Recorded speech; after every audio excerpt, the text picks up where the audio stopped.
India nag-deploy ng warships at submarines laban sa China. India at China sasabak muli sa panibagong digmaan. Hindi lang West Philippine Sea ang balak gawing battle sea ng China. Lumalaki ang tensyon ngayon sa dalawang malaking bansa, ang China at India. Mahirap kapag nagkasagupaan ang dalawang bansang ito. Sila kasi ang may pinakamaraming populasyon sa buong mundo na parehong mahigit 1.4 billion population.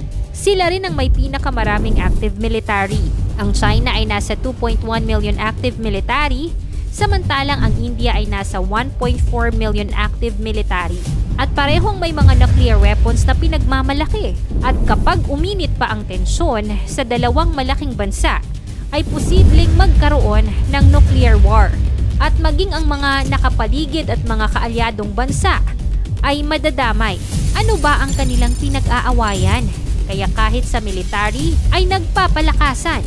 At ano ang kasaysayan ng India-China War noong 1962 na posibleng maulit ngayon? Tumitinding tensyon sa pagitan ng India at China. Yan ang ating aalamin.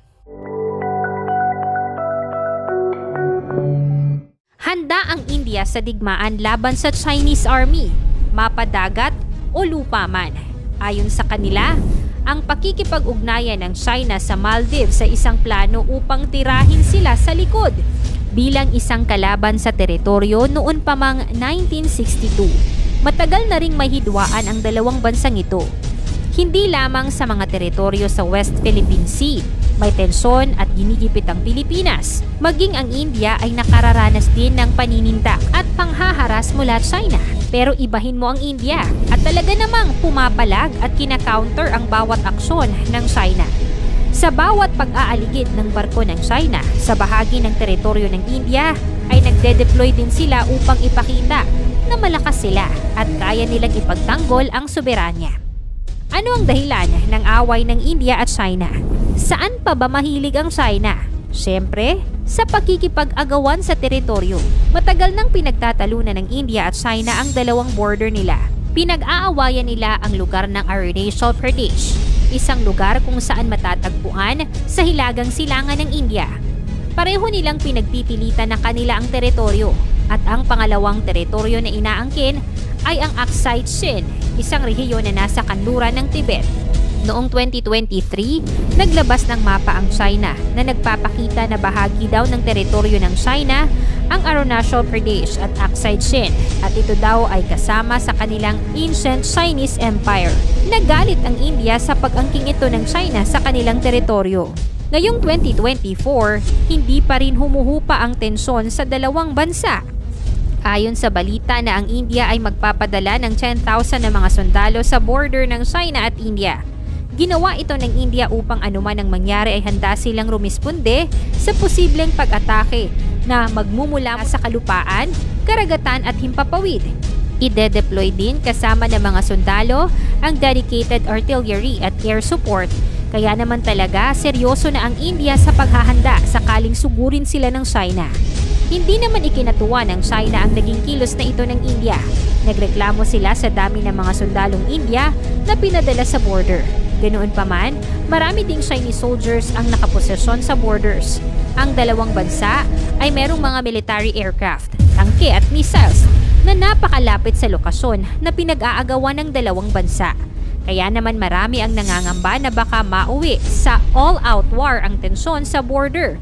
Sinabi naman ng China na ayaw nila ng digmaan at handa raw silang makipagtulungan at nakipag-ayos sa India upang mapanatili di umano ang kapayapaan at stability ng mga borders area. Kahit maraming kaaway ang China gaya ng Taiwan, Japan, Pilipinas, Amerika at iba pa, meron din naman itong malalakas na kaalyado gaya ng Russia, Pakistan, Iran, North Korea at iba pa. India-China War of 1962. Paano nagsimula ito at natapos? Noong October 20, 1962, pinasok ng China's People's Liberation Army ang Ladakh na isang rehiyon ng kapatagan at kabundukan sa Himalayas.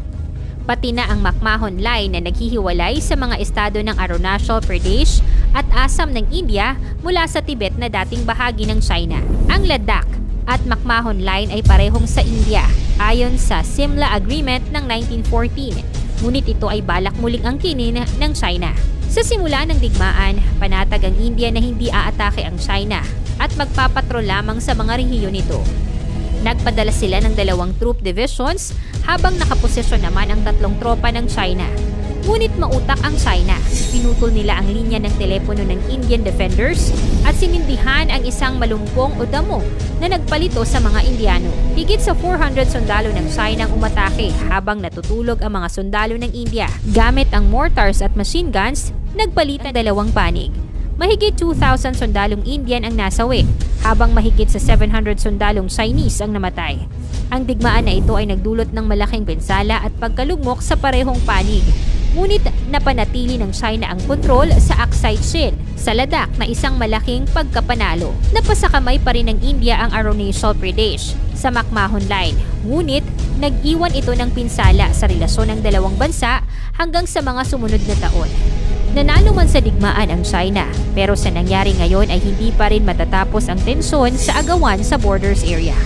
Ayon sa mga eksperto, may malaking posibilidad na magkakaroon ng pangalawang digmaan sa pagitan ng India at China mula 2025 hanggang 2030.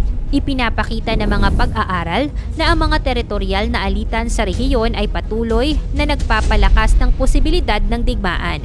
Sa kasalukuyan, ang China ay patuloy na nagpapalakas ng kanilang puwersa sa rehiyon, pati na rin ang kanilang layunin na angkinin ang Taiwan, Hong Kong at Macau na isama ito sa kanilang teritoryo.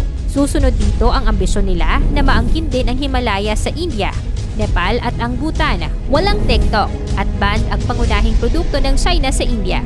Sa mga nakaraang taon, ang pulisiya ng India ay mas nakatuon sa pagkontra sa Beijing kesa sa pakikipag-ugnayan. Malaki ang epekto ng digmaan sa ekonomiya. Ipinagbawal ng India ang maraming Chinese apps sa malalaking merkado, kasama na ang TikTok at WeChat, smartphones, fans at tablets. Binibigyang prioridad din ng India ang pakikipag-ugnayan sa ibang mga kasosyo sa ekonomiya kesa sa China.